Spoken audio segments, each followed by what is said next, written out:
Raymond Parks III here, host of RP3 and Company, broadcasting just about half a block away from the Mercedes-Benz Superdome in Champion Square as the New Orleans Saints celebrate a 34-31 victory over the Carolina Panthers. It was dramatic. The Saints jumped out early, developed that lead, built up that lead. Passing game was a little off to start off with, but they relied on Latavius Murray and then Alvin Kamara to run the football. They got that going pretty well. Saints built up a good lead.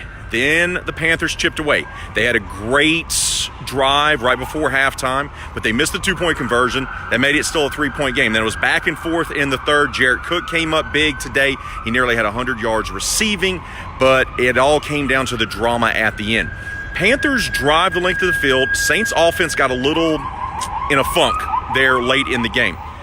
A lot of penalties called on the Saints today as well. Double-digit penalties. Well over 100 yards. That played a huge role in today's game where it got a little sloppy. The big key for the game, though, Panthers are driving. It's a third down play, and Ron Rivera throws the challenge flag and is able to get a pass interference called on the Saints. This is the play that essentially is stemmed from the Saints' no call a year ago in the NFC Championship game. It got called against the Saints. Defense stood tall, though, prevented them, held them to a field goal attempt. It was tied 31-31 at that time. The field goal kicker for the Panthers, who had already missed 2 extra points, missed the field goal, giving the Saints the ball, a timeout less than 2 minutes ago.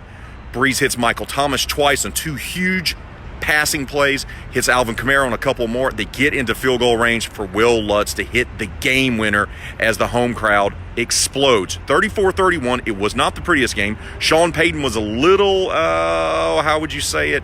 A little teethed afterwards based on all the penalties that was called on his team and some of the questions asked by reporters. But at the end of the day, the Saints are 9-2 overall, 3-1 in the NFC South. They look like one of the best teams in the NFC, and despite not playing their best game and not being that efficient with play calling and with having a ton of penalties called their way, they pull out the victory today, 34-31. We'll recap this game and so much more on tomorrow's RP3 and Company right here on 103.7 The Game, the only game in town.